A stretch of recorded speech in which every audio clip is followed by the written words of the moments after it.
बृहस्पतिवार व्रत कथा। इस व्रत को करने से समस्त इच्छे पूर्ण होती है और बृहस्पति महाराज प्रसन्न होते हैं। धन, विघा, पुत्र तथा मनोवांछित फल की प्राप्ति होती है। परिवार में सुख तथा शांति रहती है। इसलिए यह व्रत सर्वश्रेष्ठ और अति फलदायक है। इस व्रत में केले का पूजन ही करें। कथा और पूजन के समय मन, कर्म और वचन से शुद्ध होकर मनोकामना पूर्ति के लिए बृहस्पति देव से प्रार्थना करनी चाहिए। दिन में एक समय ही भोजन करें। भोजन चने की दाल आदि का करें। नमक न खाएं। पीले वस्त्र पहने। पीले फलों का प्रयोग करें। पीले चंदन से पूजन करें। पूजन के बाद भगवान बृहस्पति की कथा सुननी। प्राचीन समय की बात है, एक बड़ा प्रतापी तथा दानी राजा था। वह प्रत्येक गुरुवार को व्रत रखता एवं पूजा करता था। यह उसकी रानी को अच्छा न लगता। न वह व्रत करती और न ही किसी को एक पैसा दान में देती। राजा को भी ऐसा करने से मना किया करती। एक समय की बात है कि राजा शिकार खेलने वन को चले गए। घर पर रानी और दासी थी। उस समय गुरु बृहस्पति साधु का रूप धारण कर राजा के दरवाजे पर भिक्षा मांगने आए। साधु ने रानी से भिक्षा मांगी तो वह कहने लगी, हे साधु महाराज, मैं इस दान और पुण्य से तंग आ गई हूँ। आप कोई ऐसा उपाय बताएं जिससे यह सारा धन नष्ट हो जाए और मैं आराम से रह सकूं। साधु रूपी बृहस्पति देव ने कहा, हे देवी, तुम बड़ी विचित्र हो। संतान और धन से भी कोई दुखी होता है। अगर तुम्हारे पास धन अधिक है तो इसे शुभ कार्यों में लगाओ, जिससे तुम्हारे दोनों लोग सुधरें। परंतु साधु की इन बातों से रानी खुश नहीं हुई। उसने कहा, मुझे ऐसे धन की आवश्यकता नहीं जिसे मैं दान दूं तथा जिसको संभालने में ही मेरा सारा समय नष्ट हो जाए। साधु ने कहा, यदि तुम्हारी ऐसी इच्छा है तो जैसा मैं तुम्हें बताता हूँ तुम वैसा ही करना। बृहस्पतिवार के दिन तुम घर को गोबर से लीपना, अपने केशों को पीली मिट्टी से धोना, केशों को धोते समय स्नान करना, राजा से हजामत बनाने को कहना, भोजन में मांस मदिरा खाना, कपड़ा धोबी के यहाँ धुलने डालना। इस प्रकार 7 बृहस्पतिवार करने से तुम्हारा समस्त धन नष्ट हो जाएगा। इतना कहकर साधु बने बृहस्पति देव अंतर्धान हो गए। साधु के कहे अनुसार करते हुए रानी को केवल 3 बृहस्पतिवार ही बीते थे कि उसकी समस्त धन संपत्ति नष्ट हो गई। भोजन के लिए परिवार तरसने लगा। एक दिन राजा रानी से बोला, हे रानी, तुम यहीं रहो, मैं दूसरे देश को जाता हूँ, क्योंकि यहाँ पर मुझे सभी जानते हैं। इसलिए मैं कोई छोटा कार्य नहीं कर सकता। ऐसा कहकर राजा परदेश चला गया। वहाँ वह जंगल से लकड़ी काटकर लाता और शहर में बेचता। इस तरह वह अपना जीवन व्यतीत करने लगा। इधर राजा के बिना रानी और दासी दुखी रहने लगी। एक समय जब रानी और दासियों को 7 दिन बिना भोजन के रहना पड़ा, तो रानी ने अपनी दासी से कहा, हे दासी, पास ही के नगर में मेरी बहन रहती है। वह बड़ी धनवान है। तू उसके पास जा और कुछ ले आ ताकि थोड़ा बहुत गुजर बसर हो जाए। दासी रानी की बहन के पास गई। उस दिन बृहस्पतिवार था। रानी का बहन उस समय बृहस्पतिवार की कथा सुन रही थी। दासी ने रानी की बहन को अपनी रानी का संदेश दिया, लेकिन रानी की बहन ने कोई उत्तर नहीं दिया। जब दासी को रानी की बहन से कोई उत्तर नहीं मिला तो वह बहुत दुखी हुई। उसे क्रोध भी आया। दासी ने वापस आकर रानी को सारी बात बता दी। सुनकर रानी ने अपने भाग्य को कोसा। उधर रानी की बहन ने सोचा कि मेरी बहन की दासी आई थी, परंतु मैं उससे नहीं बोली, इससे वो बहुत दुखी हुई होगी। कथा सुनकर और पूजन समाप्त कर वह अपनी बहन के घर गई और कहने लगी, हे बहन, मैं बृहस्पतिवार का व्रत कर रही थी। तुम्हारी दासी गई, परंतु जब तक कथा होती है तब तक न उठते हैं और न बोलते हैं, इसीलिए मैं नहीं बोली। कहो, दासी क्यों गई थी? रानी बोली, बहन, हमारे घर अनाज नहीं था। ऐसा कहते कहते रानी की आंखें भर आई। उसने दासियों समेत भूखा रहने की बात भी अपनी बहन को बता दी। रानी की बहन बोली, बहन देखो, बृहस्पतिदेव भगवान सबकी मनोकामना पूर्ण करते हैं। देखो, शायद तुम्हारे घर में अनाज रखा हो। यह सुनकर दासी घर के अंदर गई तो वहां उसे एक घड़ा अनाज का भरा मिल गया। उसे बड़ी हैरानी हुई क्योंकि उसे एक एक बर्तन देख लिया था। उसने बाहर आकर रानी को बताया। दासी रानी से कहने लगी, हे रानी, जब हमको भोजन नहीं मिलता तो हम व्रत ही तो करते हैं, इसलिए क्यों न इनसे व्रत और कथा की विधि पूछ ली जाए, हम भी व्रत किया करेंगे। दासी के कहने पर रानी ने अपनी बहन से बृहस्पतिवार व्रत के बारे में पूछा। उसकी बहन ने बताया, बृहस्पतिवार के व्रत में चने की दाल और मुनक्का से विष्णु भगवान का केले की जड़ में पूजन करें तथा दीपक जलाएं। पीला भोजन करें तथा कथा सुने। इससे गुरु भगवान प्रसन्न होते हैं, मनोकामना पूर्ण करते हैं। व्रत और पूजन की विधि बताकर रानी की बहन अपने घर लौट आई। रानी और दासी दोनों ने निश्चय किया कि बृहस्पतिदेव भगवान का पूजन जरूर करेंगे। 7 रोज बाद जब बृहस्पतिवार आया तो उन्होंने व्रत रखा। घुड़साल में जाकर चना और गुड़ बीन लाई तथा उसकी दाल से केले की जड़ तथा विष्णु भगवान का पूजन किया। अब पीला भोजन कहाँ से आए? दोनों बड़ी दुखी हुई, परंतु उन्होंने व्रत किया था इसलिए बृहस्पतिदेव भगवान प्रसन्न थे। एक साधारण व्यक्ति के रूप में वे 2 थालों में सुंदर पीला भोजन लेकर आए और दासी को देकर बोले, हे दासी, यह भोजन तुम्हारे लिए और तुम्हारी रानी के लिए है, इसे तुम दोनों ग्रहण करना। दासी भोजन पाकर बहुत प्रसन्न हुई। उसने रानी को सारी बात बताई। उसके बाद से वे प्रत्येक बृहस्पतिवार को गुरु भगवान का व्रत और पूजन करने लगी। बृहस्पति भगवान की कृपा से उनके पास धन हो गया, परंतु रानी फिर पहले की तरह आलस्य करने लगी। तब दासी बोली, देखो रानी, तुम पहले भी इस प्रकार आलस्य करती थी, तुम्हें धन के रखने में कष्ट होता था, इस कारण सभी धन नष्ट हो गए। अब गुरु भगवान की कृपा से धन मिला है तो फिर तुम्हें आलस्य होता है। बड़ी मुसीबतों के बाद हमने यह धन पाया है, इसलिए हमें दान पुण्य करना चाहिए। अब तुम भूखे मनुष्यों को भोजन कराओ, प्याऊ लगवाओ, ब्राह्मणों को दान दो, कुआं तालाब बावड़ी आदि का निर्माण कराओ, मंदिर पाठशाला बनवाकर ज्ञान दान दो, कुंवारी कन्याओं का विवाह करवाओ, अर्थात धन को शुभ कार्यों में खर्च करो, जिससे तुम्हारे कुल का यश बढ़े तथा स्वर्ग प्राप्त हो और पितर प्रसन्न हो। दासी की बात मानकर रानी शुभ कर्म करने लगी। उसका यश फैलने लगा। एक दिन रानी और दासी आपस में विचार करने लगी कि न जाने राजा किस दशा में होंगे, उनकी कोई खोज खबर भी नहीं है। उन्होंने श्रद्धा पूर्वक गुरु बृहस्पति भगवान से प्रार्थना की कि राजा जहाँ कहीं भी हो, शीघ्र वापस आ जाएं। उधर राजा परदेश में बहुत दुखी रहने लगा। वो प्रतिदिन जंगल से लकड़ी बीनकर लाता और उसे शहर में बेचकर अपने दुखी जीवन को बड़ी कठिनता से व्यतीत करता।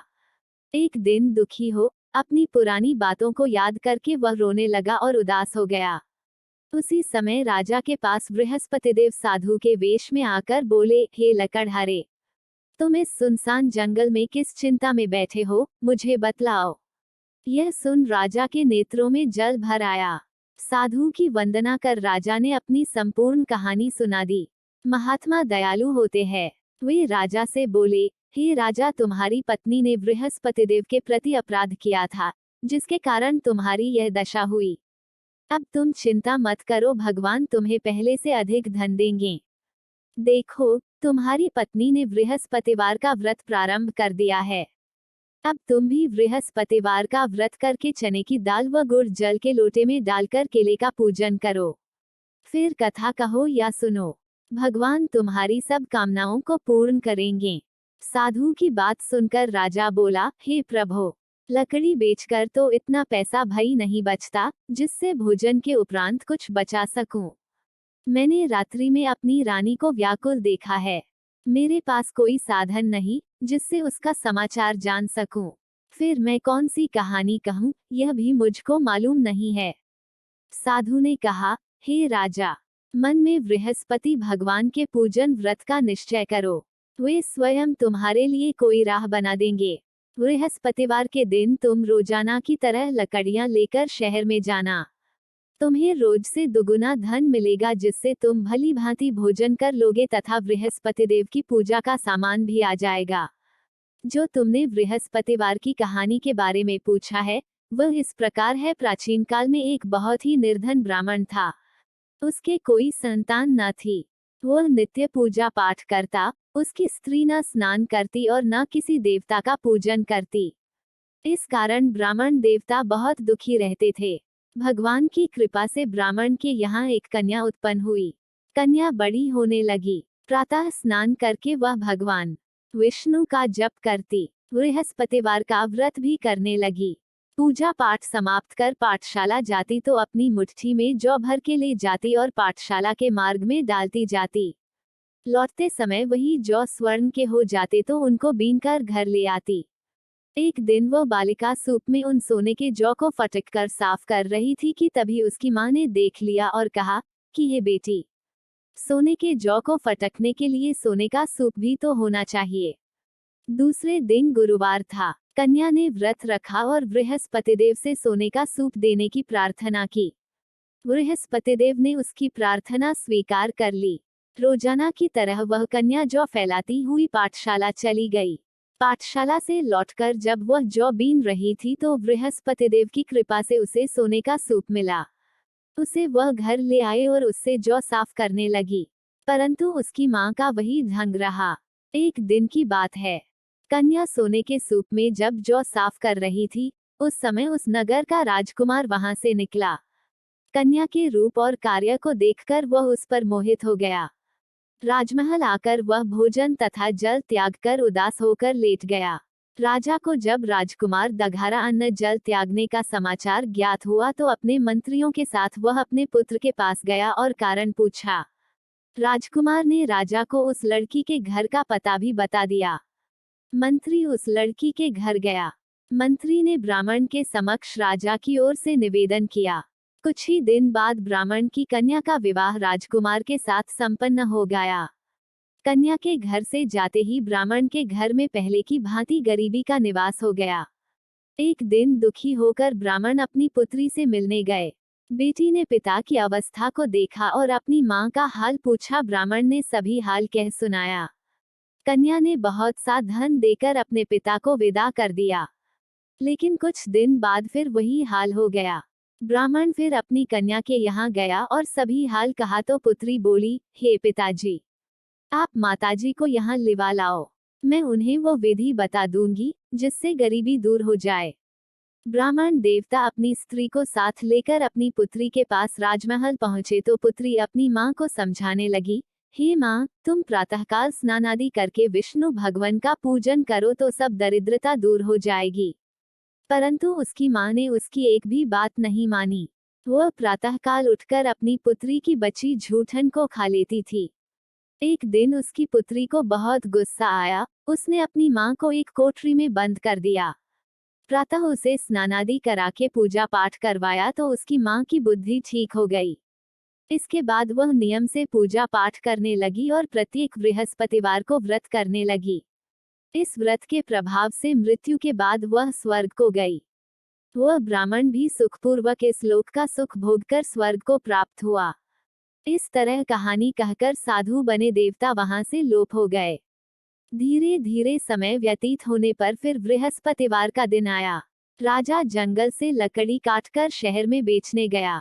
उसे उस दिन और दिनों से अधिक धन मिला। राजा ने चना, गुड़ आदि लाकर बृहस्पतिवार का व्रत किया। उस दिन से उसके सभी क्लेश दूर हुए। परंतु जब अगले गुरुवार का दिन आया तो वह बृहस्पतिवार का व्रत करना भूल गया। इस कारण बृहस्पति भगवान नाराज हो गए। उस दिन उस नगर के राजा ने विशाल यज्ञ का आयोजन किया था तथा अपने समस्त राज्य में घोषणा करवा दी कि सभी मेरे यहाँ भोजन करने आवें। किसी के घर चूल्हा न जले। इस आज्ञा को जो न मानेगा उसको फांसी दे दी जाएगी। राजा की आज्ञानुसार राज्य के सभी वासी राजा के भोज में सम्मिलित हुए, लेकिन लकड़हारा कुछ देर से पहुंचा, इसलिए राजा उसको अपने साथ महल में ले गए। जब राजा लकड़हारे को भोजन करा रहे थे तो रानी की दृष्टि उस खूंटी पर पड़ी जिस पर उसका हार लटका हुआ था। उसे हार खूंटी पर लटका दिखाई नहीं दिया। रानी को निश्चय हो गया कि मेरा हार इस लकड़हारे ने चुरा लिया है। उसी समय सैनिक बुलवाकर उसको जेल में डलवा दिया। लकड़हारा जेल में विचार करने लगा कि न जाने कौन से पूर्वजन्म के कर्म से मुझे यह दुख प्राप्त हुआ है और जंगल में मिले साधु को याद करने लगा। तत्काल बृहस्पतिदेव साधु के रूप में प्रकट हो गए और कहने लगे, अरे मूर्ख, तूने बृहस्पति देवता की कथा नहीं की, उसी कारण तुझे यह दुख प्राप्त हुआ है। अब चिंता मत कर, बृहस्पतिवार के दिन जेल खाने के दरवाजे पर तुझे 4 पैसे पड़े मिलेंगे, उनसे तू बृहस्पतिवार की पूजा करना तो तेरे सभी कष्ट दूर हो जाएंगे। अगले बृहस्पतिवार उसे जेल के दगार पर 4 पैसे मिले। राजा ने पूजा का सामान मंगवाकर कथा कही और प्रसाद बांटा।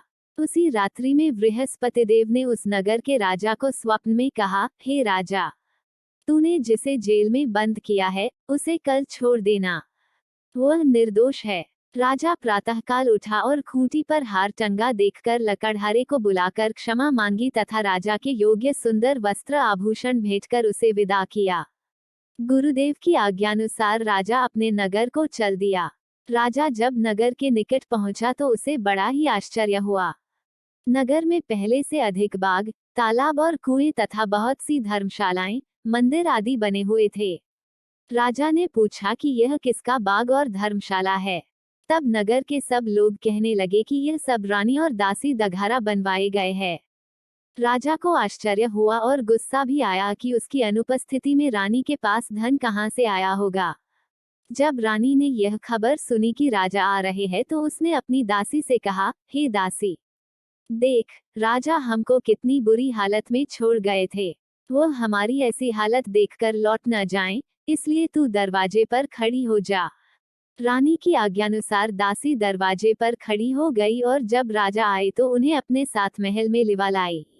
तब राजा ने क्रोध करके अपनी तलवार निकाली और पूछने लगा, बताओ, यह धन तुम्हें कैसे प्राप्त हुआ है। तब रानी ने सारी कथा कह सुनाई। राजा ने निश्चय किया कि मैं रोजाना दिन में 3 बार कहानी कहा करूंगा और रोज व्रत किया करूंगा। अब हर समय राजा के दुपट्टे में चने की दाल बंधी रहती तथा दिन में 3 बार कथा कहता। एक रोज राजा ने विचार किया कि चलो अपनी बहन के यहाँ हो आऊं।